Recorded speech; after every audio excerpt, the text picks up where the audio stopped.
Hi, friends, welcome to my channel. Today I will share my secret technique for photorealistic fog without any volume, so let's get started.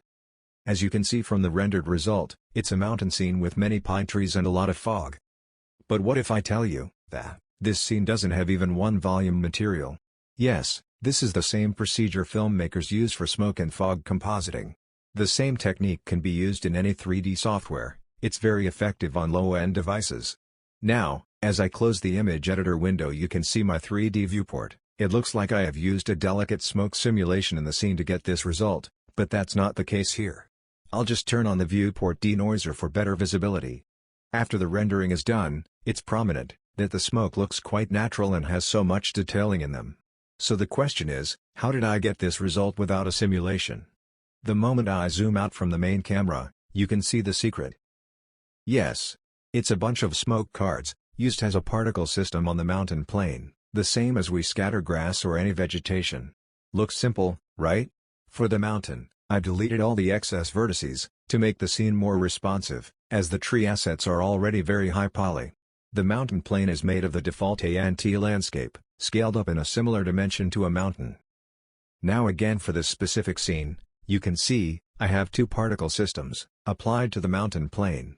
If I disable the upper one, all the pine tree vanishes, and now we can clearly see the fog particle system. You can activate the ANT Landscape Generator add-on, by going to Edit, Preferences, search for ANT Landscape, and tick mark the box, and then, for further use, save Preferences. It's a free add-on, that comes with Blender for free. This add-on is specifically made for generating various types of landscapes. A very useful add-on indeed. Once I zoom into my scene camera, you can see how those fog cards create an illusion of a very foggy smoke sim. So let's learn how to make a fog or smoke card for this particle system. Also, if you watch closely, the fog shape changes as I move the card in any position. It's a very useful yet simple trick that can make different variations in one material. I will discuss this later in this video, so don't skip any part. Now we are in Look Dev mode. You can already see the node setup, hardly consists of 15 nodes. That's all we will need to make this detailed smoke card. I will change back to blending mode opaque, for better visibility while screen recording. Alpha hashed or alpha blend gives a more realistic result, but it's very computationally heavy for Eevee.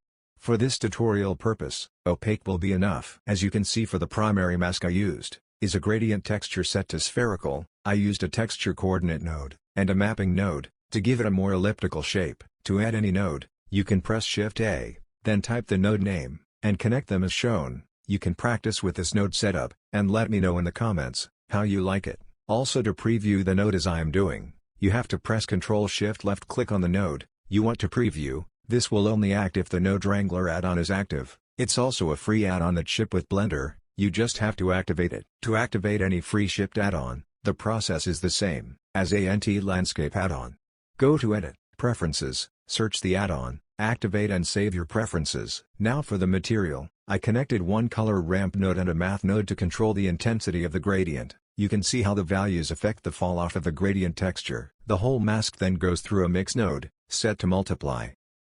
The other port is connected with two noise textures, controlling the primary and secondary detailing, to give the mask a more fog-like texture. As you can see, if I decrease the factor, we will only see the effect of the gradient texture, and by increasing it we will get more and more details. For now I will keep that at 1. Now for the noise textures, the first one will have a lower scale, with lower detailing, and a bit of distortion, to give a more cloud-like look. We will control the intensity of the contrast, with a math node set to multiply out and a color ramp. The second noise texture will have a higher scale and higher detailing. Also, it will not have any distortion, as we will control the volumetric look with this one. To mix the two noise masks, we will again use a mix color node, set to multiply. This is the main node setup. As you can see, it's super simple but very effective for scene optimization. If you want, you can pause the screen and take a screenshot for later. Now for the ever-changing fog shape part. It's easier than it sounds. We just have to tell the Blender to catch a different pattern for different positions of the card.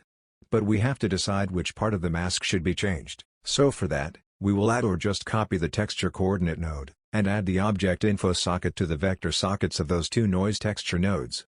This will tell Blender to change the noise position in respect of some objects. Now we can put any object in the box. Here I chose the mountain plane, cause, why not? You can see if I now preview the node, and move the plane along x-axis, it will gradually turn yellow to green and green to yellow. So now this system will control the noise pattern, to be different, every time a particle is generated in a different location. Now the fog card is ready to be used in a particle system. We will now capture the color value from the mask.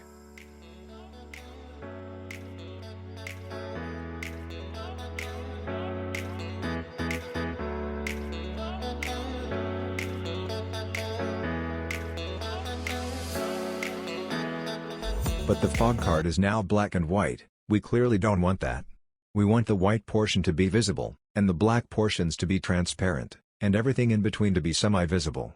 Let's do that by connecting the color to the alpha.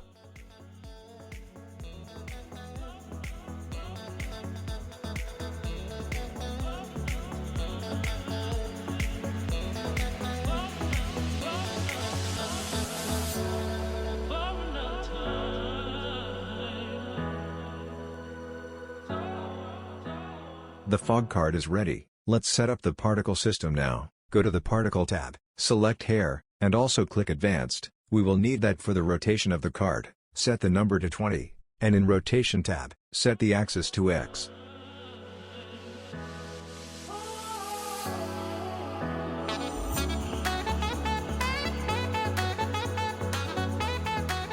Change the phase as per your camera rotation, and keep the random value at 0. Adjust the scale and add some randomization value here.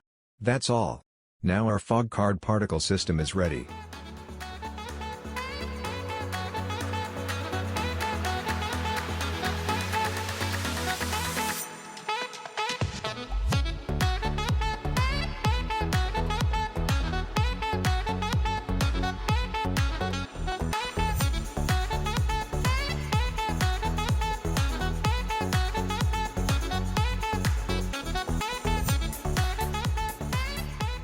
You can set your tree assets as particle systems, by following the same process, and this time you can also play with random rotation values. For free tree assets, you can go to MaxTree website, or download the Botanic add-on.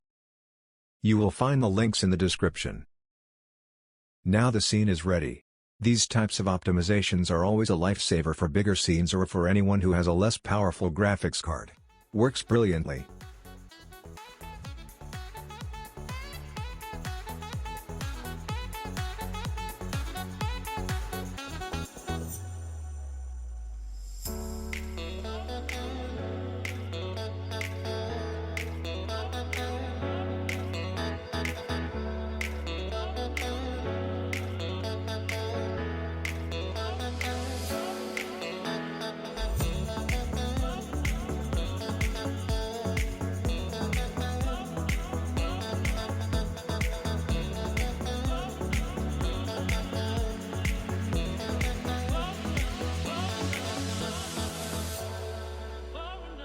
Also, if you notice any black artifacts while rendering, just make sure you come to the Render tab, scroll down, and in the Light Paths tab, increase the transparent value to something like 30 or 40.